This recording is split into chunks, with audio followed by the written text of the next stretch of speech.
అందరికీ నమస్కారం. ఈరోజు ఈ విలేకరుల సమావేశం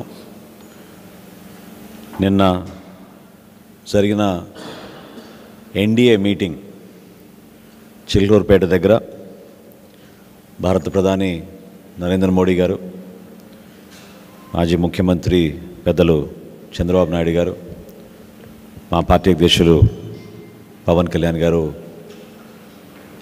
కలిసి నిర్వహించిన మొట్టమొదటి సభ విజయవంతం అయినందుకు ఎంతోమంది కృషి చేశారు. ప్రతి ఒక్క జన సైనికుడికి, వీర మహిళకి, నాయకులకు, జనసేన పార్టీ నుంచి సహకరించిన ప్రతి ఒక్కరికి, తెలుగుదేశం పార్టీ నాయకులకు, కార్యకర్తలకు, అదేవిధంగా భారతీయ జనతా పార్టీ నాయకులు, కార్యకర్తలు కూడా మనస్ఫూర్తిగా జనసేన పార్టీ నుంచి మేము అభినందిస్తున్నాం, ధన్యవాదాలు తెలుపుకుంటున్నాం. అదేవిధంగా సభ సక్సెస్ అవ్వడానికి కారణం కూడా మన పాత్రికేయ మిత్రులు, వీళ్ళు కూడా, మీరందరూ కూడా సహకరించి ఈ సభ గురించి ప్రజల్లోకి లోతుగా అవగాహన తీసుకెళ్లే విధంగా మీరు చేసిన ప్రయత్నాన్ని, మీరు సహకరించిన విధానాన్ని, మీకు నిన్న చిన్న చిన్న ఇబ్బందులు కలిగిన ఓపికతోటి మీరు సభలో ప్రతి ఒక్కరు పాల్గొనడం చాలా అభినందనీయం.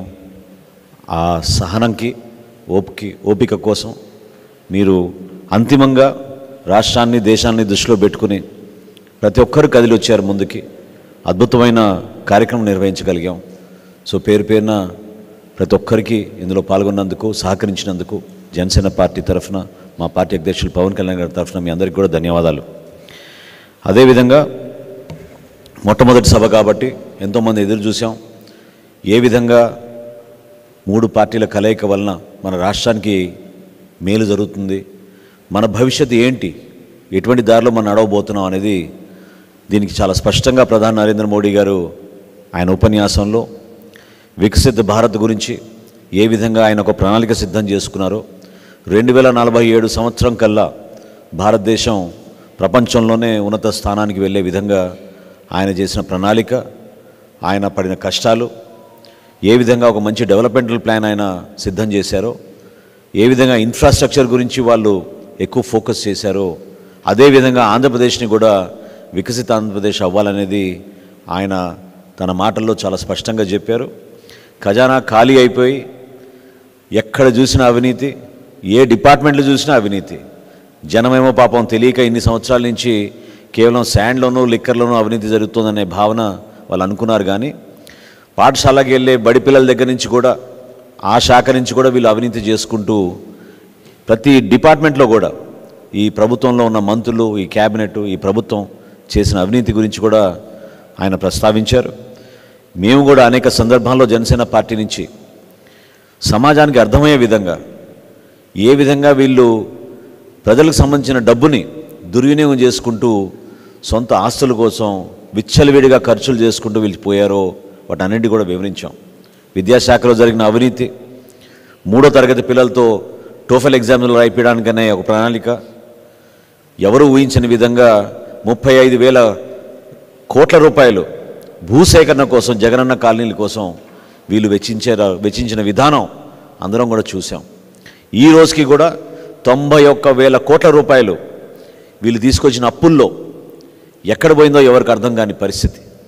ఈ రోజుకి కూడా అసలు వాలంటీర్ల వ్యవస్థ నిర్మాణం చేసాం, 2,60,000 మందికి ఉద్యోగాలు ఇచ్చామని చెప్పి అందులో 1,00,000 మందికి వివరాలు లేకుండా వాళ్ళ పేర్ల జీతాలు తీసేసుకుని సంవత్సరానికి 60 కోట్ల రూపాయల చొప్పున వీళ్ళు అవినీతికి పాల్పడుతున్నారు. స్థానికంగా మీరు చూస్తే ఇక్కడ ఉన్న సలహాదారులు ఏ విధంగా దాదాపు 680 కోట్ల రూపాయలు వీళ్ళు ఈ 5 సంవత్సరాల్లో ఖర్చు పెట్టి ప్రభుత్వ ధనాన్ని దుర్వినియోగం చేశారో ఇవన్నీ కూడా మీరు చూశారు. మేము జనసేన పార్టీ నుంచి మేము వీటన్నిటి కూడా వివరించుకుంటూ వచ్చాం. మేము కోరేది ఏంటంటే, ఖచ్చితంగా రాబోయే రోజుల్లో మన దేశానికి నరేంద్ర మోడీ గారి నాయకత్వం ఎంతో అవసరం. వారి అనుభవంతో, వారికి ఉన్న పట్టుదలతోటి, వాళ్ళకున్న దూరదృష్టితోటి, విజన్ తోటి ఒక అంతర్జాతీయ స్థాయిలో ఆయన ఆలోచిస్తున్నారు. కాబట్టి తప్పకుండా ఆంధ్రప్రదేశ్కి ఆ విధంగా అభివృద్ధి జరుగుతుంది. మనం చేయాల్సిన అనేక కార్యక్రమాలు సంక్షేమంతో పాటు అభివృద్ధి అనే దానిపైన ఫోకస్ చేసుకుంటూ ఖచ్చితంగా ప్రభుత్వాన్ని ఏర్పాటు చేస్తాం. అందులో ఏమాత్రం కూడా ఎవరికి ఎటువంటి డౌట్ లేకుండా క్షేత్రస్థాయిలో అద్భుతంగా ప్రజలు స్పందిస్తున్నారు. ప్రతి నియోజకవర్గంలో కూడా ఇట్స్ ఓన్లీ అబౌట్ మెజారిటీ తప్ప గెలుపు ఎవరనేది ప్రజలు చాలా స్పష్టంగా నిర్ణయం తీసుకున్నారు. ఎన్డీఏ కూటమికే ఈ గెలుపు అనేది. Bharatiya Janata party, Telugu Desam party, Janasena party కలిసి ఈ కార్యక్రమాన్ని ప్రజల్లోకి అద్భుతంగా తీసుకెళ్లే విధంగా మేము కృషి చేస్తాం. రాబోయే రోజుల్లో నిన్న మీరు చూసిన సభలో చాలా వరకు కొన్ని ఇబ్బందులు దేనివలన కలిగిందని మేము కూడా రాత్రి నుంచి విశ్లేషించుకుంటే ఇది కేవలం పోలీసుల వైఫల్యం, అందులో ఏమాత్రం డౌట్ లేదు. మేము అనేక సందర్భాల్లో అక్కడ స్థానికంగా ఉన్న సెక్యూరిటీ మెజర్స్ పైన, మా కోఆర్డినేషన్లో జరుగుతున్న కొన్ని అంశాలపైన మా నాయకులు అక్కడున్న పోలీసు అధికారుల దృష్టికి తీసుకెళ్ళినా కూడా అసలు ఊహించని విధంగా వాళ్ళు ప్రవర్తించుకుంటూ వెళ్ళారు. అసలు నేను మొట్టమొదటిసారి చూస్తున్నాను, ప్రధానమంత్రి గారి సభకి పాసులు బ్లాంక్గా ఇచ్చారు, పేర్లు లేవు, ఫోటోలు లేవు. అసలు జిల్లా కలెక్టరు, ఒక జిల్లా ఎస్పీ ఏ విధంగా అట్లా సంతకాలు చేసి పాసులు ఇచ్చారనేది ఈరోజు జనసేన పార్టీ నుంచి మేము ప్రశ్నిస్తున్నాం. ఈ చాలా సీరియస్గా తీసుకోవాల్సిన అంశాలు. దేనికోసం వీళ్ళు ఈ విధంగా ఇంత రెక్లెస్గా బిహేవ్ చేశారు? ఎందుకు ప్రధానమంత్రి స్థాయి వ్యక్తి వచ్చి మనకి సభ నిర్వహించుకుంటున్నప్పుడు తీసుకోవాల్సిన జాగ్రత్తలు, ఎందుకంటే పెరిమీటర్ అంతా వీళ్ళ కంట్రోల్లో ఉంటుంది. పెరిమీటర్ మన స్థానిక పోలీసుల కంట్రోల్లో ఉన్నప్పుడు ఎందుకు ఈ విధంగా వాళ్ళు పూర్తి స్థాయిలో ఇటువంటి ఒకేషన్కి వాళ్ళు గేరప్ అవ్వలేకపోయారనేది తప్పకుండా దీనిపైన ఎంక్వైరీ జరగాలి. ఈరోజు సాయంత్రం 4 ఎలక్షన్ కమిషన్కి దీనిపైన కంప్లైంట్ ఇవ్వబోతున్నాం. తప్పకుండా ఎవరైతే అధికారులు దీంట్లో నిర్లక్ష్యంగా వ్యవహరించారో వారిపైన తప్పకుండా చర్యలు ఉంటాయి రాబోయే రోజుల్లో అనేది నాకైతే చాలా బలంగా నేను కోరుకుంటున్నాను. ఇది చాలా తప్పు. ఇది సభ మేము ఏర్పాట్లు చేసుకున్నప్పుడు ప్రధానమంత్రి గారి భద్రత విషయంలో, సభలో జరగాల్సిన సెక్యూరిటీ విషయాల్లో సరైన రీతిలో వీళ్ళు స్పందించలేనిది తప్పకుండా నేను జరిగిన సంఘటనలో అది భాగమే అని నేను మనస్ఫూర్తిగా నేను తెలుపుతున్నాను. రాబోయే రోజుల్లో ఎన్నో అవమానాలకు గురయ్యాం. అనేక సందర్భాల్లో అనుమానాలు కూడా ప్రతి ఒక్కరిలో వస్తూనే ఉన్నాయి. కానీ ఇంత దూరం ప్రయాణం చేయగలిగామంటే దీని వెనక పవన్ కళ్యాణ్ గారి కృషి ఎంతో ఉందని ఈ సందర్భంగా గుర్తు చేస్తున్నాను. ఎందుకంటే అమరావతి రైతులు ఎప్పుడైతే ఇదే హాల్లోకి వచ్చి పవన్ కళ్యాణ్ గారిని కలిసి 2020 జనవరి మాసంలో ఈ ప్రభుత్వం చేస్తున్న దాష్టికాల గురించి, వాళ్ళు మనస్ఫూర్తిగా రాష్ట్రానికి ఒక రాజధాని కావాలన్న భూములు ఇస్తే వాళ్ళని ఏ విధంగా హింసిస్తున్నారో, ఏ విధంగా వాళ్ళని అవమానపరుస్తున్నారో ఆ విషయం చెప్పినప్పుడు మొట్టమొదటిసారి జనవరి 2020 సంవత్సరంలో ఢిల్లీకి మేము ప్రయాణం చేసి ఆ రోజున్న భారతీయ జనతా పార్టీ నాయకులతో సంప్రదించి అప్పటి నుంచి కూడా ఈ పొత్తు ఎంత అవసరం, రాష్ట్రానికి మేలు జరగాలి, ప్రధానమంత్రి నరేంద్ర మోడీ గారి నాయకత్వం ద్వారా ఇటువంటి పొరపాట్లు జరగకుండా చూసుకోవాల్సిన బాధ్యత మనందరిపైన ఉందనే ఆలోచనతోటి పవన్ కళ్యాణ్ గారు ప్రతి సందర్భంలో కూడా ప్రతిపక్ష ఓటు చీలనివ్వము, ఎట్టి పరిస్థితుల్లో కూడా వైఎస్ఆర్సీపీ విముక్త ఆంధ్రప్రదేశ్ కోసం మీ అందరం కూడా పోరాడతాం అనేది దాదాపు 4 సంవత్సరాల నుంచి ఆయన చేసిన కృషి.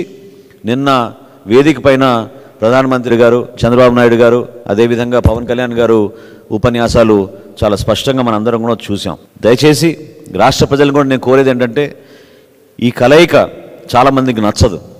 రకరకాలుగా వివిధ కోణాల నుంచి ఇబ్బంది పెట్టడానికి కోసమో, అనుమానాలు సృష్టించడం కోసమో సోషల్ మీడియా ద్వారా కావాలని చెప్పి కొన్ని విషయాలు వీళ్ళు ప్రజలకు తీసుకెళ్ళడానికి ఒక విష ప్రయత్నం చేస్తూ ఉంటారు.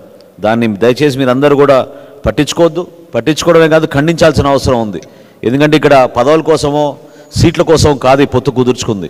ఈ పొత్తు కుదుర్చుకుంది ఖచ్చితంగా మన భవిష్యత్తు కోసం, ఆంధ్రప్రదేశ్ అభివృద్ధి చెందాలి, మంచి రోజులు రావాలి మన ఆంధ్రప్రదేశ్కి అనేది చాలా స్పష్టంగా పవన్ కళ్యాణ్ గారు ఆశించిన విధంగా ముందుకెళ్తాం.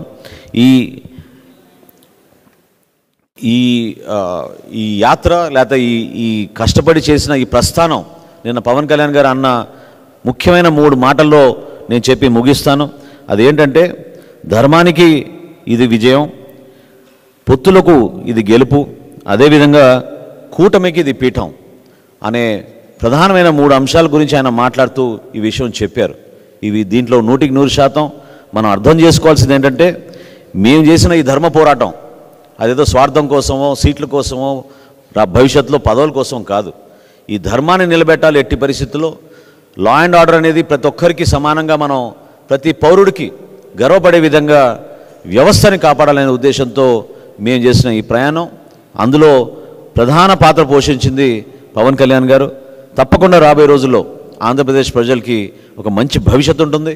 నరేంద్ర మోడీ గారు చేపట్టిన అనేక కార్యక్రమాలు, డబుల్ ఇంజిన్ సర్కార్ అని ఏదైతే ఆయన అన్నారో అది ఖచ్చితంగా 100% ఆంధ్రప్రదేశ్లో వచ్చి ప్రతి కుటుంబానికి మేలు జరిగే విధంగా ఒక మంచి ప్రభుత్వం స్థాపించబోతున్నాం.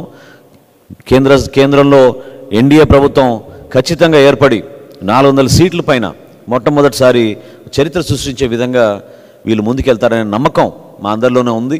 రాష్ట్ర ప్రజలు కూడా ఒక అంకిత భావంతో మేము పనిచేస్తున్న తీరుని గుర్తించి మరింత మీరు పెద్ద మనసుతో ఆశీర్వదించి రాబోయే రోజుల్లో జనసేన పార్టీ తరఫున, తెలుగుదేశం పార్టీ తరఫున, భారతీయ జనతా పార్టీని నిలబడిన అభ్యర్థులందరినీ కూడా మీరు ఆశీర్వదిస్తారని ఈ సందర్భంగా కోరుకుంటూ మరొకసారి ప్రతి ఒక్కరికి ధన్యవాదాలు తెలుపుకుంటూ సెలవు తీసుకుంటాం.